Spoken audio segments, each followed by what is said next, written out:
Bienvenue dans cette vidéo. Si on devait me poser une question, quelle est la plus grande chose, l'une des plus grandes choses que tu peux dire à quelqu'un, à un jeune, c'est la formation sur l'image de soi. Je peux passer pendant pas mal de temps à expliquer l'image de soi, mais j'aimerais vous dire que l'image de soi, c'est la vie.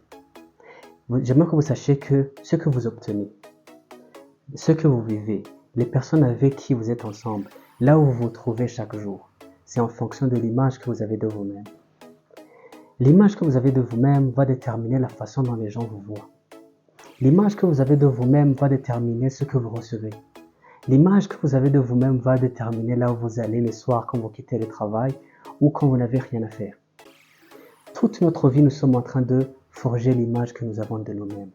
L'image vient d'où? Premièrement, il y a l'image, il y a les pensées que les gens, on nous a mis en classe quand on était à l'école secondaire. On nous a appris, on nous a donné notre limite. Là où nos parents ont arrivé, notre environnement. C'est aussi les pensées que les gens mettent en vous et vous fixent à une certaine limite. Et ça crée l'image de ce que vous pouvez devenir.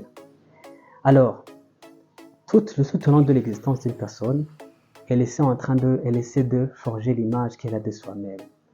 Et l'image que tu as de soi-même détermine même ton succès et la façon dont les autres te voient. Parce que les autres ne te voient pas comme tu ressembles, mais en fonction de l'image que tu as de toi-même. Alors, comment est-ce qu'il faut forger l'image de soi-même? Moi, comment est-ce que je l'ai fait? L'une des grandes choses, j'ai commencé par des formations. J'ai commencé par des formations, par les formations qu'on a, il y a surtout la parole de Dieu. Quand tu lis la parole de Dieu et que tu vois qui tu es né pour devenir, parce que la parole de Dieu te dit qui tu es. Quand tu lis la Bible, il te dit qui tu es, quelles sont tes limites. Les livres que tu lis. Quand tu lis les livres, tu te permets de te forger une autre image. Ton environnement. Il faut que tu saches que tu es la moyenne des personnes avec qui tu es toujours ensemble. N'est-ce pas? Tes pensées, les pensées que tu as toi-même. Quelle est la discussion interne que tu as en toi? Quand tu es seul, qu'est-ce que tu te dis toi-même? N'est-ce pas? Alors, mais aussi les événements dans lesquels tu participes. C'est pour cela qu'on dit que ne vous mettez pas juste à méditer la parole de Dieu, mais il faut la pratiquer. Quand je vous dis quelque chose, il faut essayer de les pratiquer. Quel est ton environnement? Qu'est-ce que tu penses la plupart des fois? J'aimerais vraiment que tu cherches à modifier l'image de toi-même. Nous sommes au début de l'année, cherche à modifier l'image de toi-même. 3 choses sont importantes.